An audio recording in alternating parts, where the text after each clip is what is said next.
India TV YouTube channel को subscribe करें और बेल आइकन दबाएं। नमस्कार, आप देख रहे हैं इंडिया टीवी। आपके साथ मैं हूं मीनाक्षी जोशी। नहीं रहा बॉलीवुड का पहला सुपरस्टार, रुला कर चला गया सबको। अपनी एक्टिंग से रुलाने वाला बहुत याद आएंगे दिलीप साहब। हिंदी सिनेमा के इकलौते मुगले आजम आज सबको अलविदा कहकर चले गए। दिलीप कुमार सिर्फ एक नाम नहीं थे, पूरा बॉलीवुड उनमें सिमटा हुआ था।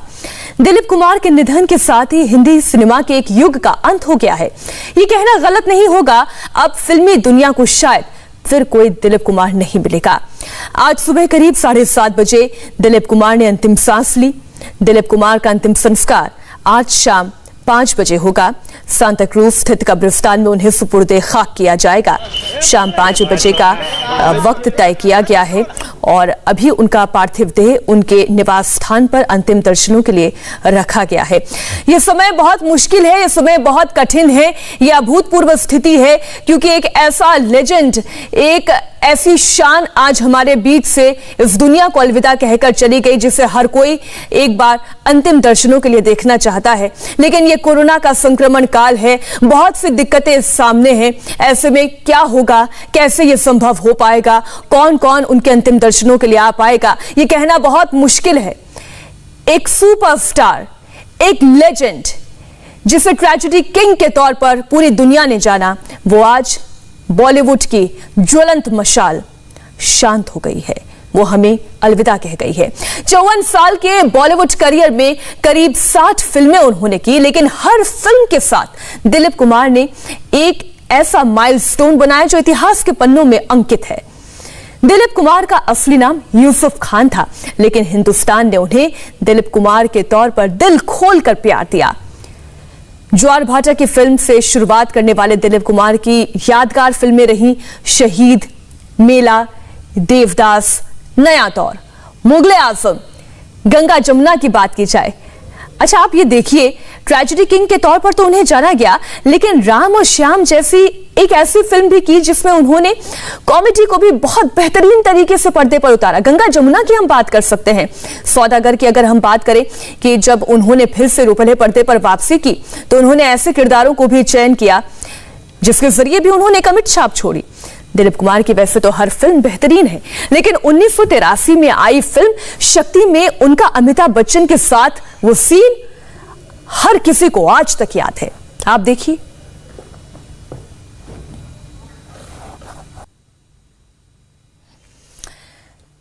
ट्रेजेडी किंग का सफर यहां पर खत्म हो गया, लेकिन जो अमिट छाप उन्होंने अपने किरदारों के जरिए लोगों के दिलों में छोड़ी है, वो हमेशा ताउम्र लोगों के दिलों में उनके साथ रहेंगे। इस वक्त अभिनेता शक्ति कुमार साहब हमारे साथ जुड़े हुए हैं, हम उनसे अब बात करते हैं। शक्ति जी, आप आज दिलीप कुमार जी को किस तरह से याद कर रहे हैं? देखिए, जब मैं इस फिल्म इंडस्ट्री में आया तो मेरे जहन में एक ही बात थी कि ये इंडस्ट्री के अंदर, इस इंडस्ट्री को चलाने वाले 3 कलाकार हैं और ये इंडस्ट्री इन कलाकारों की वजह से ही जागृत हुई है, पैदा हुई है। वो 3 कलाकार जो मेरे दिमाग में आते थे वो थे राज कपूर, देवानंद साहब और दिलीप कुमार। और आज हमारे बीच में तीनों नहीं है, यानी कि मेरे हिसाब से इंडस्ट्री का जो सोल है वो खत्म हो गया। अभी वक्त लगेगा ऐसे कलाकार वापस हमारी इंडस्ट्री में आए। मेरा मुकद्दर अच्छा था कि मैंने दिलीप साहब के साथ 3-4 फिल्मों में काम किया। कर्मा में किया, धर्मा अधिकारी में किया और 2-3 साल की और फिल्में की। एक फिल्म के बापैया दिलीप साहब, गोविंदा और हम थे। बस मैं अपने बच्चों को एक ही बात हमेशा समझाता था कि अगर आपको उर्दू जबान सीखनी है या समझनी है या मिठास उसमें लानी है तो आप सिर्फ दिलीप कुमार की फिल्में देखें। जो मिठास उनकी जबान में और जो लिटरेसी, जो उनके जो पढ़ाई लिखाई, वो पढ़ते बहुत थे और जो नॉलेज थी उनको, मेरे हिसाब से बहुत कम इतने पढ़े लिखे और इतने समझदार और इतने हसीन और इतने प्यारे कलाकार। मतलब ट्रेजेडी किंग, लव क्या होता है, प्यार मोहब्बत क्या होती है, प्यार मोहब्बत में ट्रेजेडी क्या होती है, मतलब सिखाने वाले दिलीप साहब थे कि मतलब दिल टूटे तो आंखों में आंसू कैसे आता है, बिना आंसू के लोगों को रुलाने वाले दिलीप साहब थे। मैं इंस्टीट्यूट में था, पूना फिल्म इंस्टीट्यूट के अंदर, जब मैं 2 साल का डिप्लोमा कर रहा था, तो हमारा पेपर होता था, तो मैं लिखता था कि अगर वर्ल्ड का कोई बेस्ट एक्टर है तो वो वर्ल्ड का बेस्ट एक्टर है वो दिलीप कुमार है। मेरी आवाज आ रही है आपको? जी जी बिल्कुल बिल्कुल। हाँ, तो आज हमारे बीच में वो नहीं रहे, पर एक मैं हमेशा और शुरू से अपने परिवार को भी बोलता हूँ कि hats off to Saira Banu जी। मतलब आज के जमाने में शादी होती है 1 साल 2 साल 3 साल में शादियां छूट जाती हैं, लेकिन हैट्स ऑफ टू। आपने सायरा जी का जिक्र किया। हिंदू धर्म में कहा जाता है कि सावित्री एक थी जो अपने पति की जान यमराज से भी छीन कर ले आई थी, वो सावित्री ही है अगर हम इस निगाह से देखें। और हर बार वो एक स्ट्रॉन्ग पिलर के तौर पर खड़ी रही दिलीप साहब के साथ, चाहे कैसी भी परिस्थिति रही। लेकिन ये तो कहा ही जाता है शाश्वत सत्य है, जो आया है वो एक ना एक दिन चला जाएगा। लेकिन कितनी अच्छी बात है, एक ऐसी यादें छोड़कर दिलीप साहब गए हैं जो हम उनकी तारीफों में, उनकी शख्सियत, उनकी फिल्मों के बारे में कसीदे पढ़ते नहीं थक रहे हैं। बहुत बहुत शुक्रिया शक्ति साहब हमारे साथ जुड़ने के लिए, बातचीत के लिए। और अब आपको दिखाते हैं यूसुफ खान के दिलीप कुमार बनने की कहानी। आखिर कैसे यूसुफ खान बॉलीवुड का ट्रेजेडी किंग बन गया। शुरू होता है पेशावर के किस्सा ख्वानी बाजार की गलियों से, जहां 11 दिसंबर 1922 को दिलीप कुमार का जन्म हुआ। वो गलियां 4 साल की उम्र में छूट गई थी, लेकिन बंबई आने के बाद, शोहरत की बुलंदी पर पहुंचने के बाद भी कभी नहीं भूल पाए दिलीप कुमार। बंबई आने के बाद 2 बार वो उन गलियों में गए, वो घर देखा जिसमें पैदा हुए। वो घर खस्ताहाल ही सही, लेकिन तमाम यादों के साथ उनके सामने खड़ा था। किस्सा ख्वानी बाजार से निकलकर मुंबई में हीरो बन गए यूसुफ खान, मगर इन दोनों के बीच फासला 20 साल से ज्यादा का है।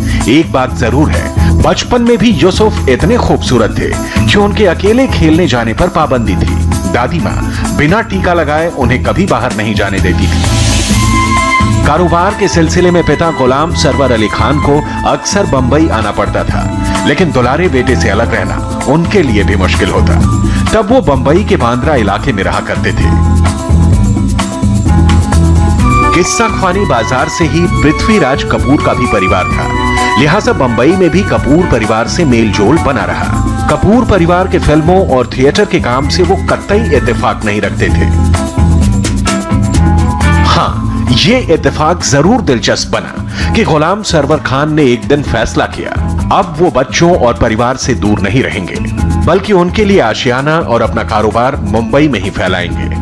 सो 30 के दशक में पूरा खान परिवार बंबई आ गया।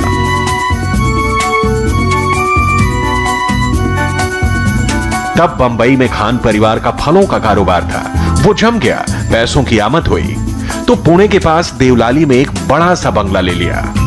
देवलाली में इनका एक बड़ा बंगला था और इनके पिताजी फ्रूट्स के होलसेल के व्यापारी थे, और वार के जमाने में वो बंगले की जरूरत थी ब्रिटिश गवर्नमेंट, तो इनसे जबरन बंगला खाली करा लिया गया। खान परिवार का बंगला क्या छिना, बिजनेस भी पूरी तरह ठप हो गया। उस संकट में यूसुफ खान को कॉलेज की पढ़ाई 3rd ईयर में ही छोड़नी पड़ी। इसके बाद वो पुणे में ब्रिटिश आर्मी कैंप की कैंटीन में नौकरी करने लगे। तब उनकी पगार थी 35 रुपए। नौकरी के साथ दिलीप कुमार ने खुद का बिजनेस भी बढ़ाना शुरू कर दिया। कैंटीन में फलों की छोटी और सजावटी बास्केट रखनी शुरू कर दी। दिलीप कुमार का यह आइडिया चल निकला और उन्होंने सेल्समैन रखकर अपने फ्रूट बास्केट पुणे के दूसरे इलाकों में बेचने शुरू कर दिए। उस दौर में दिलीप कुमार महीने के 1000 रुपए से भी ज्यादा कमा लेते थे।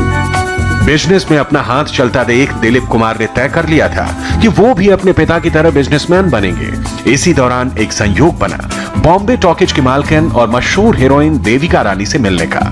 दरअसल फलों का कारोबार यूसुफ खान को दिल से पसंद नहीं था। वो पढ़े लिखे थे और हिंदी उर्दू के साथ अंग्रेजी पर उनकी पकड़ अच्छी थी, लिहाजा उन्हें लगा बॉम्बे टॉकीज में बतौर राइटर उनकी नौकरी पक्की हो जाएगी। लेकिन यहां तो देविका रानी ही युवा यूसुफ खान को देखकर फिदा हो गईं। उन्होंने यूसुफ खान को अपनी फिल्म का हीरो बनाने के साथ 1000 रुपए की पगार का भी ऑफर दे दिया।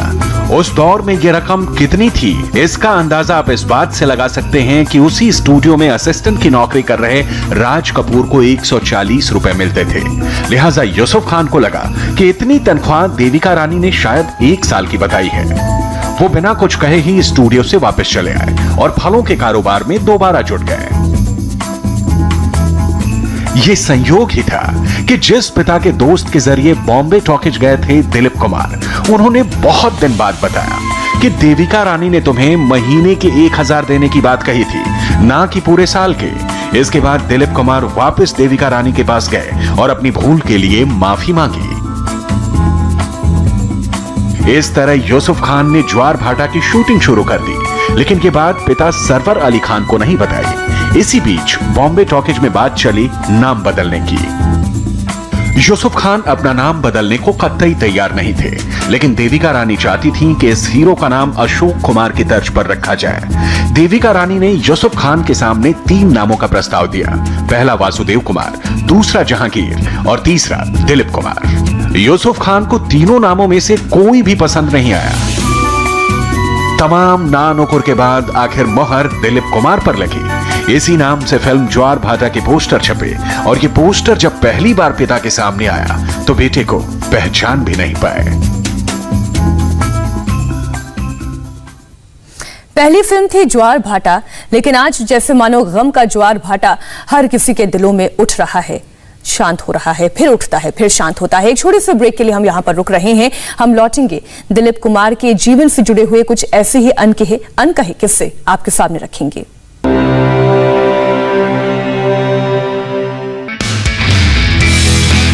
नमस्ते, मैं हूं मीनाक्षी जोशी। वीडियो और खबरों से अपडेट रहने के लिए India TV YouTube channel subscribe करें, बेल आइकन दबाना ना भूलें। जुड़े रहें इंडिया टीवी के साथ।